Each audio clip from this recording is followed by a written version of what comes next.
வார் 2 versus கூலி பட கிளாஷ்ல இருந்து வார் 2 படம் போஸ்ட்பான் ஆகிறதுக்கான வாய்ப்பு இருக்குன்ற மாதிரி சோஷியல் மீடியாவில் ஒரு டாக்ஸ் வந்து பயங்கர ஹெவியாக போயிட்டு இருக்கு. ஸோ இது அஃபிஷியல்லாம் கிடையாது. இந்த மாதிரி டாக்ஸ் போகிறதுக்கான ரீசன் என்ன அப்படின்னா, வார் 2 உடைய டீசர் ரிலீஸ் ஆச்சு, நம்ம எல்லாருமே பார்த்து இருந்தோம். அந்த டீசர் வந்து நல்லா இருந்தது. பட் ஆனால் அந்த டீசரில் ஏகப்பட்ட விஎஃப்எக்ஸ் ஷார்ட்ஸ் வந்து இருந்தது. ஸோ அந்த டீசரில் வந்து எந்த ஒரு விஎஃப்எக்ஸ் சீனுமே வந்து பார்த்தீங்கன்னா சரியில்லைன்னு சோஷியல் மீடியாவில் பயங்கரமாக அந்த டீசரை போட்டு ட்ரோல் பண்ணிட்டு இருக்காங்க. ஸோ அந்த ட்ரோல் பண்ணுற ஆட்கள் வந்து யாருன்னா நம்ம சவுத் இந்தியன் பீப்புள்ஸ் கிடையாது. ஸோ அவங்களுடைய நார்த் இந்தியா ஆடியன்ஸே வந்து பார்த்தீங்கன்னா அந்த படத்துடைய டீசரை பயங்கரமா கலாச்சிட்டு இருக்காங்க.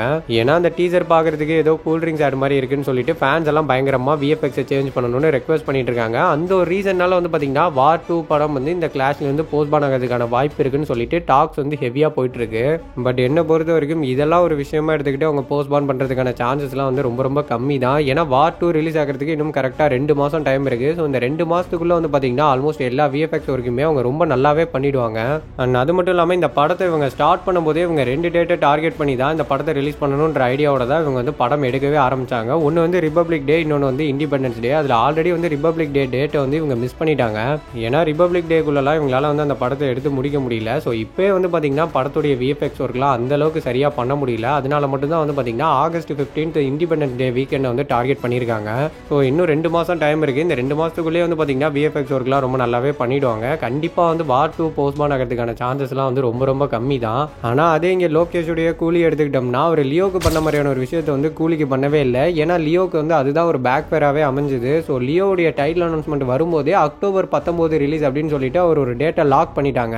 அதனால அவசரமாக அவங்க லியோவை எடுத்து ரிலீஸ் பண்ணி விட்டுட்டு செகண்ட் ஹாஃப்ல வர அந்த கார் சேசிங் சீன்லாம் வந்து பார்த்தீங்கன்னா அந்த அளவுக்கு விஎஃப்எக்ஸ் சரி இல்லாமல் போச்சு. ஒருவேளை வந்து அவங்க கொஞ்சம் டைம் எடுத்து பண்ணியிருந்தாங்கன்னா கண்டிப்பாக அந்த விஎஃப்எக்ஸ்லாம் பெட்டராக வந்திருக்கும். ஸோ அதனால தான் அங்கே 7 ஸ்க்ரீன் பண்ண தப்பை வந்து இங்கே சன் பிக்சர்ஸ் வந்து பண்ணலை. அவங்கள பொறுத்த வரைக்கும் படம் நல்லா வரணும், எவ்வளோ டைம் ஆனாலும் பரவாயில்ல அப்படின்றது மட்டும்தான் அவங்க யோசிச்ச ஒரு விஷயமாவே இருந்தது. அதனால தான் அவங்க வந்து படத்தை எடுத்து முடிச்சுட்டு ஸோ ஒரு கரெக்டான ரிலீஸ் டேட்டா இந்த ஆகஸ்ட் 14 அப்படின்ற டேட்டை டார்கெட் பண்ணி அவங்க வந்து ரிலீஸ் டேட் அனௌன்ஸ் பண்ணியிருக்காங்க.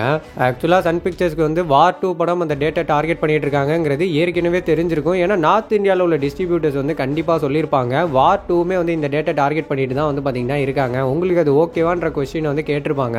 ஸோ சன் பிக்சர்ஸை பொறுத்த வரைக்கும் யார் படம் வந்தாலும் எங்களுக்கு பிரச்சனை இல்லை, எங்கள் படம் அந்த டேட்டில் வரணும்னு அவங்க டிசைட் பண்ணதுனால மட்டும்தான் அந்த டேட்டை வந்து அவங்க சூஸ் பண்ணியிருக்காங்க. அதனால தான் சொல்கிறேன் கூலி வந்து போஸ்ட்பான் ஆகிறதுக்கான சான்சஸ்லாம் வந்து கிடையாது. சன் பிக்சர்ஸ்க்கு ஆல்ரெடியே வார் 2 இந்த டேட்டில் வரப்போகிறாங்கிறது கண்டிப்பாக தெரிஞ்சிருக்கும். அவங்க தெரிஞ்சு தான் வந்து இந்த டேட்டை வந்து சூஸ் பண்ணியிருக்காங்க.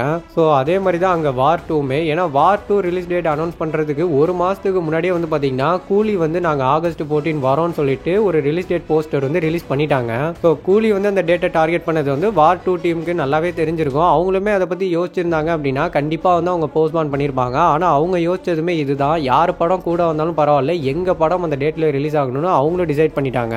ஆக்சுவலா சன் பிக்சர்ஸும் சரி ஒய்ஆர்எஃப்பும் சரி இவங்க 2 பேருமே வந்து பாத்தீங்கன்னா ஒரு மாஸ்டர் பிளான் போட்டிருக்காங்கன்னு தான் சொல்லி ஆகணும். நீங்க நல்லா யோசிச்சு பாருங்க. இப்போ ஒய்ஆர்எஃப் உடைய இந்த ஸ்பை யூனிவர்ஸ் இருக்குல்ல, இந்த ஸ்பை யூனிவர்ஸ்க்கு வந்து நார்த்ல மட்டும்தான் பெரிய ஹைப் இருக்கு. ஸோ அந்த ஸ்பை சீரீஸ்ல வர எந்த படத்துக்குமே சவுத்ல வந்து சுத்தமா ஹைப்பும் கிடையாது, இது வரைக்கும் பெரிய கலெக்ஷன் வரவும் இல்லை. ஆனா இப்போ சவுத் இந்தியாவில ஒரு பெரிய எக்ஸ்பெக்டேஷனோட ரிலீஸ் ஆக போற படம் தான் நம்ம சூப்பர் ஸ்டாருடைய கூலி. இந்த படத்தோட வார் 2 படம் கிளாஸ்ல வரும்போது கண்டிப்பா இந்த படத்தை பத்தின டாக்ஸுமே வந்து சவுத் இந்தியாவில் ஹெவியா இருக்கும். ஆக்சுவலா சவுத் இந்தியாவில் கூலியை கம்பேர் பண்றப்போ வார் 2க்கான ஹைப் வந்து கம்மி தான். அந்த ஹைப்புமே யார்கிட்ட இருக்கு அப்படின்னா யங்ஸ்டர்ஸ் கிட்ட மட்டும் தான் இருக்கு. இப்போ வந்து மெஜாரிட்டியா வந்து இப்போ 2 படமுமே ரிலீஸ் ஆகுதுன்னா சவுத் இந்தியாவில் ஃபர்ஸ்ட் எல்லாருமே கூலியை தான் பார்க்கணும்னு சூஸ் பண்ணுவாங்க. ஒரு சில பேர் மட்டும் தான் இந்த ஹாலிடேல வந்து கண்டிப்பா படம் பார்த்தே ஆகணும், ஸோ கூலி இல்லைன்னா என்ன இந்த படத்துக்கு போய் பார்க்கலாம் அப்படின்னு சொல்லிட்டு கண்டிப்பா செகண்ட் சாய்ஸா வந்து வார சூஸ் பண்ணி போவாங்க.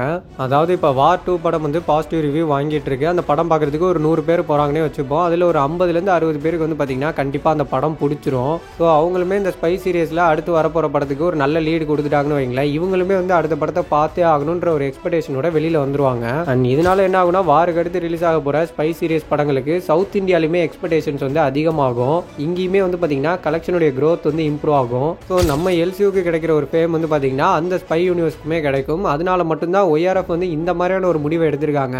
ஸோ அவங்க இந்த ஒரு விஷயத்தை டார்கெட் பண்ணி மட்டும்தான் இந்த ஆகஸ்ட் 14 டேட்டை வந்து சூஸ் பண்ணியிருக்காங்க. அதனால தான் நான் சொல்ல வரேன் வார் 2 படம் போஸ்ட்பான் ஆகிறதுக்கான சான்சஸ் வந்து ரொம்ப ரொம்ப கம்மி தான். ஸோ கூலியுமே இந்த டேட்டில் ரிலீஸ் ஆகிறது ஒரு கரெக்டான முடிவுன்னு தான் நான் சொல்லுவேன். ஏன்னா இந்த மாதிரி ஒரு படம் வந்து வார் 2ஓட கிளாஸில் ரிலீஸ் ஆகும்போது கூலி பற்றின டாக்ஸுமே வந்து நார்த்தில் வந்து ஹெவியாக இருக்கும். ஒருவேளை கூலியில் வந்து அமீர் கான் இருக்காரு, அவருடைய கேமியோ வந்து ரோலெக்ஸோடைய லெவலுக்கு வந்து ஒரு பெரிய இம்பாக்டை கிரியேட் பண்ணுது அப்படின்னா நார்த்லையுமே வந்து பார்த்தீங்கன்னா ஒரு பெரிய சம்பவம் நடக்கும். ஸோ இது மூலமா என்ன ஆகும்னா நம்ம தமிழ் படங்களுக்குமே நார்த்தில் வந்து ஒரு பெரிய எக்ஸ்பெக்டேஷன் கிரியேட் ஆகும். முக்கியமாக லோகேஷோடைய படங்களுக்கு வந்து அங்கே ஒரு பெரிய மார்க்கெட்டே கிரியேட் ஆகும். இப்போ லோகேஷ் வந்து கூலி முடிச்சுட்டு கைதி 2 பண்ண போறாரு. ஏற்கனவே எல்சியூக்கு வந்து இந்தியா ஃபுல்லாக ஒரு பெரிய ஹைப் இருக்கு. ஸோ கைதி 2ல வந்து லோகேஷ் வந்து எல்லா எல்சியூ கேரக்டரையுமே உள்ள கொண்டு வர போறான் அப்படின்ற மாதிரியும் சொல்லிட்டாரு. அப்படி கொண்டு வந்தாரு அப்படின்னா கண்டிப்பா வந்து பாத்தீங்கன்னா அந்த படம் ஒரு பெரிய சம்பவத்தை பண்ணிடும். நார்த்லயுமே ஒரு பெரிய கலெக்ஷன் அந்த படத்துக்கு நம்ம வந்து எதிர்பார்க்கலாம். ஸோ இது லோகேஷ்க்கு மட்டும் இல்ல, நம்ம சூப்பர் ஸ்டாருக்குமே இது வந்து ஒர்க் ஆகும். அவருக்கு ஆல்ரெடி வந்து நார்த்ல வந்து ஒரு பெரிய மார்க்கெட் இருக்கு. பட் அதுக்கு தகுந்த மாதிரியான படங்கள் வந்து சரியா ரிலீஸ் ஆகல. நிறைய படங்களுக்கு வந்து பாத்தீங்கன்னா நார்த்ல வந்து பெருசா ஸ்கிரீனும் கிடைக்கல. பட் ரொம்ப முக்கியமான விஷயம், சன் பிக்சர்ஸ் வந்து ஜெயிலருக்கு பண்ண தப்ப வந்து கூலியில பண்ணல. ஏன்னா கூலியோட ஓடிடி ரைட்ஸ் வந்து 8 வீக்ஸ்க்கு அப்புறம் தான் வந்து பாத்தீங்கன்னா சைன் பண்ணியிருக்காங்க ஓடிடியில் கூலி ரிலீஸ் ஆகிற மாதிரி. அண்ட் அமேசான் பிரைம் தான் கூலியோட ஓடிடி ரைட்ஸை 120 கோடி ரூபாய்க்கு வாங்கியிருக்காங்க. படம் ரிலீஸ் ஆனதுலேருந்து 8 வாரம் கழிச்சு தான் அந்த படம் ஓடிடியில் ரிலீஸ் ஆகும். அதனால நார்த் இந்தியாவில் மல்டிப்ளெக்ஸுமே வந்து பார்த்தீங்கன்னா கொடுத்துருவாங்க. ஸோ கூலிக்கே ஒரு பெரிய கலெக்ஷன் வந்துருச்சு அப்படின்னா அடுத்து வரப்போகிற ஜெயிலர் 2க்குலாம் பெரிய எக்ஸ்பெக்டேஷன் இருக்குது. அதனால நார்த் இந்தியாவில் அந்த படத்துக்குமே ஒரு பெரிய கலெக்ஷன் தாராளமாக வந்துடும். அண்ட் இதுக்கு ஒரு எக்ஸாம்பிளாக நம்ம பீஸ்ட் அண்ட் கேஜிஎஃபே சொல்லலாம். இப்போ கேஜிஎஃப் படத்தை எடுத்துக்கிட்டிங்கன்னா கேஜிஎஃப் 2க்கு வந்து நார்த் இந்தியாவில் ஒரு பெரிய எக்ஸ்பெக்டேஷன் இருந்துச்சு. ஒரு ஹிந்தி படத்துக்கு எந்த அளவுக்கு எதிர்பார்ப்பு இருக்குமோ அதே மாதிரியான ஒரு எதிர்பார்ப்பு அந்த படத்துக்கு இருந்தது. அண்ட் அந்த படத்தோட கிளாஸில் வந்து நம்ம தளபதியுடைய பீஸ்ட்டுக்குமே வந்து ஒரு பெரிய எக்ஸ்பெக்டேஷன் நார்த்தில் இருந்தது. ஏன்னா அரபிக் குத்து சாங் வந்து ஒரு பெரிய ரெக்கார்டை கிரியேட் பண்ணிச்சு. பீஸ்டோட ட்ரெய்லருமே வந்து பார்த்தீங்கன்னா ரொம்ப பயங்கரமாக இருந்தது. அந்த படம் கேஜிஎஃபோட ரிலீஸ் ஆக போகுது அப்படின்றதுனால இந்தியா ஃபுல்லாக அந்த படத்துக்குமே வந்து டாக்ஸ் வந்து ஹெவியாக இருந்தது. ஸோ பீஸ்ட் வந்து எங்கே ஃபெயில் ஆச்சு அப்படின்னா ஒரு ரிவ்யூ வைஸ் வந்து பார்த்தீங்கன்னா அந்த படம் ஒரு ஃபெயிலியரான படமாக மாறிடுச்சு. பட் அந்த படம் என்ன தான் ஒரு டிசாஸ்டர் ஃபிலிமாக இருந்தாலுமே 250 கோடிக்கு மேலே கலெக்ஷன் பண்ண படமாக தான் இருந்தது. ஒரு வேளை பீஸ்ட்டுக்கு வந்து பாசிட்டிவ் ரெஸ்பான்ஸ் கிடச்சிருந்தது அப்படின்னா கண்டிப்பாக பீஸ்ட் வந்து 500 கோடிக்கு மேலே கலெக்ஷன் பண்ணியிருக்கோம். கேஜிஎஃப் உடைய 1000 கோடி கலெக்ஷன் வந்து பீஸ்ட் வந்து தடுத்து நிப்பாட்டி இருக்கும். பட் ஆனால் அந்த டைமில் அது வந்து நடக்கலை. ஆனால் நீங்கள் ஒரு விஷயத்தை வந்து நல்லா புரிஞ்சுக்கணும், இந்த பீஸ்ட் அண்ட் மாஸ்டர் படங்கள் கொடுத்த இம்பாக்ட்னால மட்டும்தான் நம்ம விஜய் சார் வந்து நார்த் இந்தியா ஃபுல்லாக பெருசாக தெரிய ஆரம்பிச்சாரு. அவருக்கு வந்து அங்கேயுமே நிறைய ஃபேன்ஸ் வந்து கிரியேட் ஆனாங்க. அவருடைய படங்கள் எல்லாத்துக்குமே அங்கே ஒரு பெரிய எக்ஸ்பெக்டேஷனும் கிரியேட் ஆச்சு. ஸோ அந்த படங்களுக்கு அப்புறம் அவருக்கு ரிலீஸ் ஆன எந்த ஒரு படத்துக்குமே நார்த் இந்தியாவில் வந்து பெருசாக ஸ்க்ரீன் கிடைக்கல. அது அவருடைய தப்பு கிடையாது, அவருடைய படங்களை ப்ரொடியூஸ் பண்ண ப்ரொடக்ஷன் சைடுடைய தப்பு அது. அண்ட் இந்த மாதிரிலாம் நம்ம தமிழில் உள்ள ப்ரொடியூசர்ஸ் செய்கிற தப்புனால மட்டும்தான் நம்ம ஆக்டர்ஸ்க்கு வந்து நார்த் இந்தியாவில் பெருசாக மார்க்கெட் வந்து ஓப்பனே ஆக மாட்டேங்குது. ஆனால் அதே நீங்கள் தெலுங்கு சைடு பார்த்தீங்கன்னா அவங்க இதை சரியாக பண்ணிட்டாங்க. அதனால மட்டும்தான் அவங்க ஆக்டர்ஸ் எல்லாருக்குமே வந்து பார்த்தீங்கன்னா நார்த் இந்தியாவில் ஒரு பெரிய ஃபேன் பேஸ் இருக்குது. ஸோ இந்த டைம் கூலிக்கு வந்து அந்த மாதிரிலாம் நடக்கக்கூடாது. என்னை பொறுத்த வரைக்கும் கூலி வார் 2 கிளாஸுக்கு போகிறதே வந்து நான் நல்ல முடிவுன்னு தான் நான் சொல்லுவேன். ஏன்னா அப்போ தான் வந்து பார்த்தீங்கன்னா நார்த் இந்தியாலுமே கூலி பற்றின டாக்ஸ் வந்து ஹெவியாக இருக்கும். ஒருவேளை படம் நல்லா இருந்தது அப்படின்னா அங்கேயுமே ஒரு பெரிய கலெக்ஷன் வரும். ஸோ ரிஸ்க் எடுத்தால் தான் நமக்குமே இந்த நார்த் இந்தியா பாக்ஸ் ஆஃபீஸ்லாம் ஓப்பன் ஆகும். அப்போ கூலியால் 1000 கோடி அடிக்க முடியுமான்னு கேட்டால் எனக்கு தெரிஞ்சு கூலிக்கு 1000 கோடி அடிக்கிற எல்லா பொட்டன்ஷியலுமே இருக்குங்க. ஆனால் கூலியை கம்பேர் பண்ணுறப்ப வார் 2 வந்து பார்த்தீங்கன்னா 1000 கோடி அடிக்கிறது ரொம்ப ஈஸின்னு தான் நான் சொல்லுவேன்.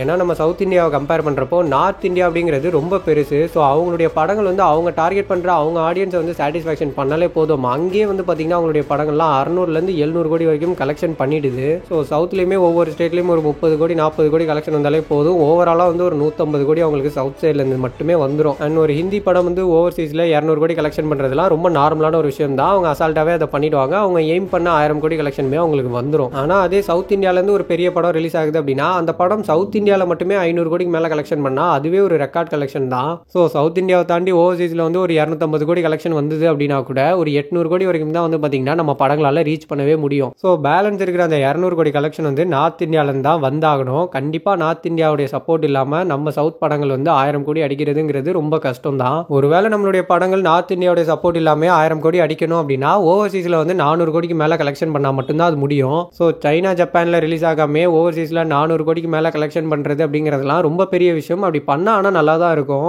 அண்ட் என்னதான் வார் 2 படம் கிளாஸுக்கு வந்தாலுமே கூலிக்கு 1000 கோடி அடிக்கிறதுக்கான எல்லா பொட்டன்ஷியலுமே இருக்கு. ஸோ வெயிட் பண்ணி பார்ப்போம், படம் வந்தா தான் தெரியும். அண்ட் எனக்கு தெரிஞ்சு 2 படமுமே போஸ்ட்பான் பண்றதுக்குலாம் சான்ஸ் கிடையாது. ஸோ நான் சொன்னதை பத்தி நீங்க என்ன நினைக்கிறீங்க அப்படிங்கிறத மறக்காம கமெண்ட்ல மென்ஷன் பண்ணுங்க.